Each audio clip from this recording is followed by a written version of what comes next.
અમારી પણ એમના જેવી જ રણનીતિ છે। અમે પણ આમ આદમી પાર્ટીમાં ગાબડું પાડવામાં અને ભાજપમાં ગાબડું પાડવાની તૈયારી કરી રહ્યા છે। ભાજપમાં ગાબડું પાડી દીધું છે અમે મંગળભાઈને લાવીને। હવે અમે ભાજપમાં ગાબડું પાડવાનું છે જીતુભાઈને લાવીને।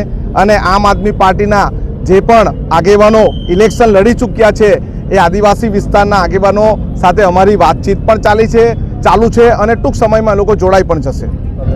જીતુભાઈ તમે જાણો છો, એ જ જીતુભાઈ મંગળભાઈના મિત્ર, અનંત પટેલના મિત્ર જીતુભાઈ ટૂંક સમયમાં કોંગ્રેસમાં આવશે। જીતુભાઈ જે અમારી જોડે વિધાનસભામાં હતા, અમારા મિત્ર છે, જે થોડા સમય પહેલા જ ભાજપમાં ગયા હતા, એ જ જીતુભાઈ ફરી પાછા કોંગ્રેસમાં લીલા તોરણે આવે એવી પૂરેપૂરી સંભાવના છે। અમારી વાતચીત પણ થઈ ગઈ છે।